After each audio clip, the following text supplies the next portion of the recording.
Welcome back to another episode of Singapore's Real Estate Explained, brought to you by the JD Investments team. And today we'll be talking about whether Singapore property is too expensive and whether income is catching up to it.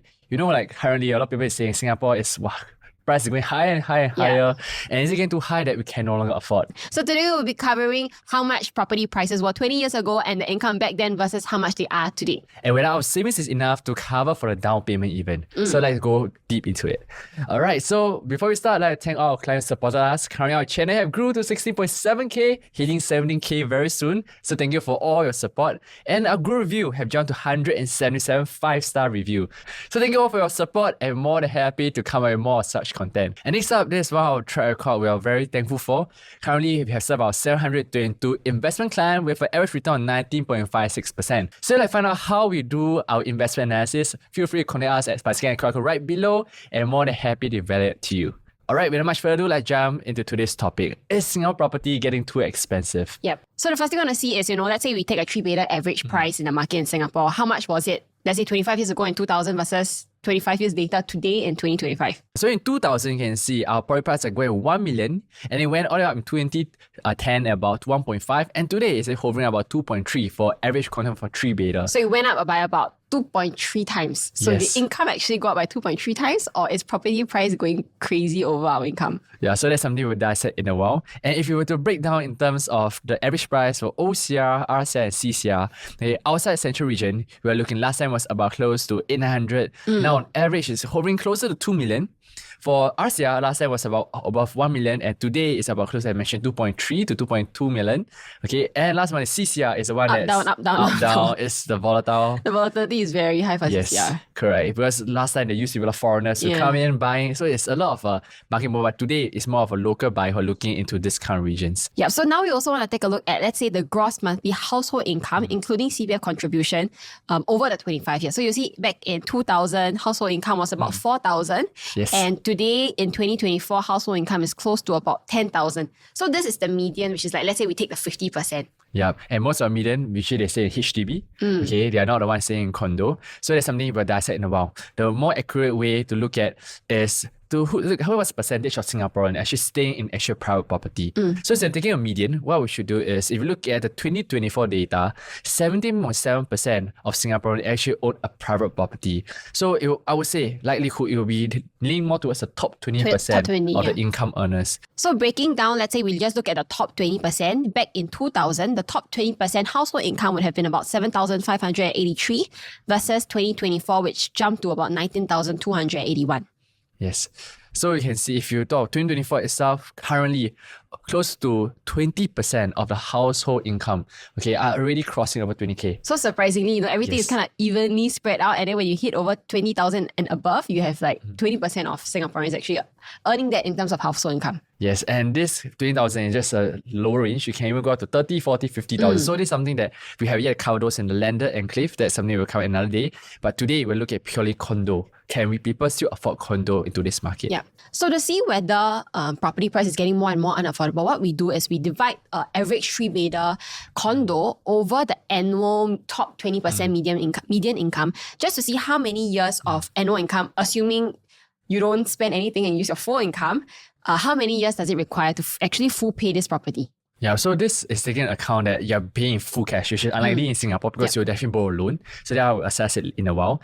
So look back at year 2000, it takes on average about 11 years to pay off your entire property price using your annual income. And if you scroll all the way to 2024, the number actually dropped to 9.8. So as compared to the past, actually we are not over affordability, we're still quite similar. Yeah, so as long as you see that the graph is kind of straight line, it means that the affordability in the past and today, it's relatively similar.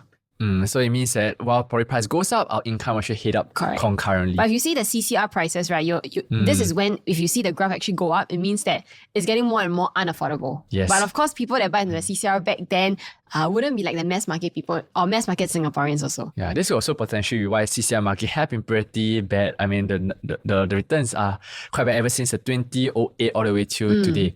And this potentially one of the reasons where people are being over leveraged to buy something that's way beyond their means. Yep. So for the next part, what we'll do is we actually pull up examples of new condos, let's say 25 years, 15 years, 20 years ago. How much were they at that time for a three-bedder? What was the income that people had to earn to actually buy a condo there versus a similar area that launched today? All right, so let's jump into the first example. First one, we have Rafflesia. And year 2000, when people say property price so cheap back then because they always compare to now. Yeah. Okay, you can see Rafflesia back then was 880K. Wow, crazy is now a HDB price. And household income back then was 7,583. So unlike what we have today, where income is, let's see, like close to 20K, the income back then was actually much lower. So you take a mortgage rate of 3%, okay, the down payment of 220K, okay, for down payment is equivalent to almost 2.42 years of income. Yep. Okay, means if you down pay and save up for about 3 years, you can actually buy a condo back then, assuming you don't spend. But the actual fact, it should be closer to maybe 5 years, because save 50% income. And talking about loan tenure of 25 years, the mortgage payment will be 3,130, which is on the average about 41% household income.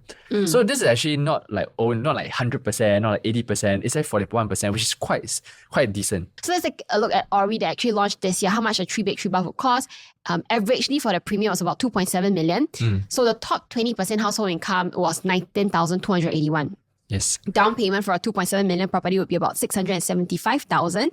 That makes it about 2.92 years of income that's needed to actually get the down payment. Monthly repayment for Ori would have been about 9,603, which means the top 20% household income would need to use about 49.81% every month to pay down this mortgage. So you can see actually went up by 6 months more of income and at the same time another 8%. But one thing to note is it's still below the 55% TDSR ratio. It's not like over leveraged as compared to what we see. And given the fact that Ori is a very popular project, so naturally people are willing to pay a premium for it. Yes. All right. And next, let's take a look at the Scala. Okay. This is a 3-bed 3-bath, 1044 square feet, about 1.2 million. Back then, household income for the top 20% is 11.2K. Down payment, 25%, you need about 300K, which is equivalent to about 2.23 years of income.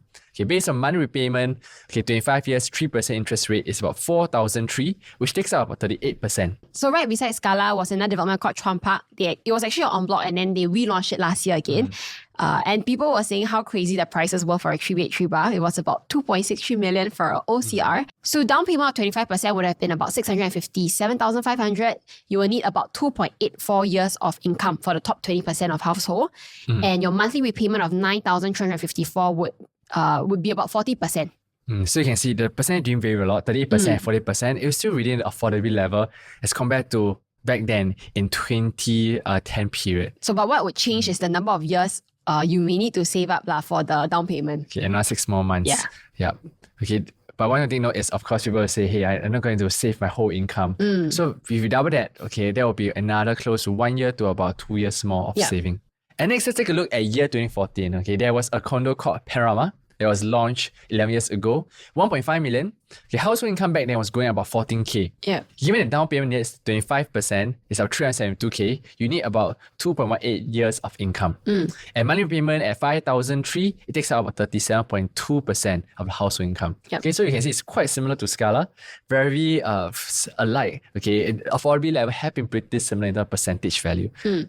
So in a similar area, I think the latest launch, Lentor Central, let's take a look at how much it actually launched at for the 3-bed 3-bath. So the 3-bed premium here costs about 2.3 million. 25% down payment would have been about 575,000. Means a buyer would need about 2.49 years of income to actually pay down for the down payment.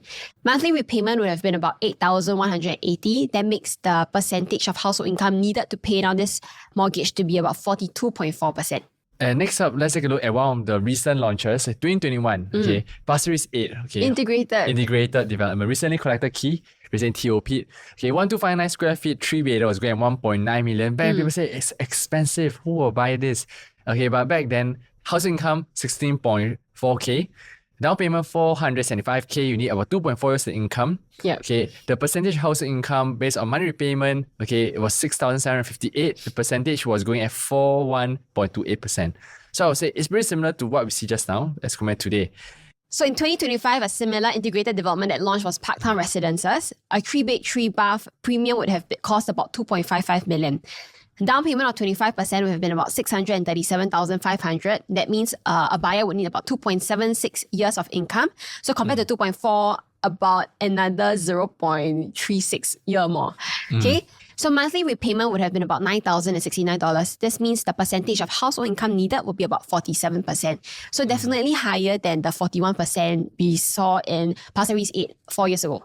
So I think in summary, looking at all the cases, right, we've seen, I think, the percentage increase. It means that, people are using more of their monthly income to actually pay down mortgages. But we will also see that it's actually still within the 55% TDSR. In terms of down payment, you just require about 6 more months of yearly income. Okay, but of course, risk is assuming save everything. So I always assume another 2 or 3 more times, 1.5 more year of savings before you can buy your dream condo. Yep. And one thing to take note is that there's also another sum of wealth that's passed on by the previous generation, the next generation, because we are super savers. Leaving a legacy, a big legacy. And we have been seeing more of this coming to the market, along with new PRs that actually have high income savings, and most importantly, BTO upgraders that actually make a first pot of gold from the property they bought, as a new BTO, somewhere 3 to 400K, and from there, after holding for 10 years, they finally enter into the market. So these are amount of savings that actually make up for the difference in terms of down payment. So you see that the percentage actually hover about between 40 to about 45%. And it's also because the government behind the scenes are actually implementing measures to make sure that housing in Singapore still stays affordable. So let's take a look at what are the reasons causing this sustained affordability. Okay, so first thing first is, of course, the cooling measures. Okay, one of the key highlight is actually in the 2013 period, where they actually came out with this thing called LTV, loan to value ratio. So what it means is that when you buy a property, you cannot borrow 100% in terms of loan. Some in cases like that, people may not be able to afford. And probably bubble may form because of this. So they only limit you to 75% on property price. And if you buy the first, you have one outstanding loan, you have already one loan. The next property you buy, you have limit your second property loan to be 45%. And second or more means 35% or even 15%, even lower. So you can't borrow as much as what you hope to do. And this coupled with ABSD, of course, where there's extra cost when kind of owning a second property. So we also have TDSR, which is your total debt servicing ratio, that basically says you cannot use more than 55% of your monthly income to actually pay down any kind of loan. So whether it's mortgage, housing loan, whether it's car loan, right? So they are saying that you cannot borrow more than you can repay, basically. Correct. And to add on to that, they actually have this thing called stress test. So market can be going at about 2.6% today. But they assume that if market goes to 4%, are you still able to use 55% income to service your housing loan, even your home, your car loan and the other loans? So it's very, very strict. And how it affects the market is, back then, assuming there's no TDSR, before 2013, someone with 10K income, 30 years old, at 3% rate market, they can use most of their income to borrow. There's no limit. They can actually borrow close to about 2.174 million. It's a borrowing power.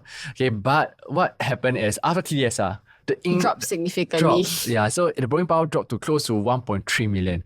And today, the same scenario, it tightened even more to discourage people almost from half. borrowing. Yes.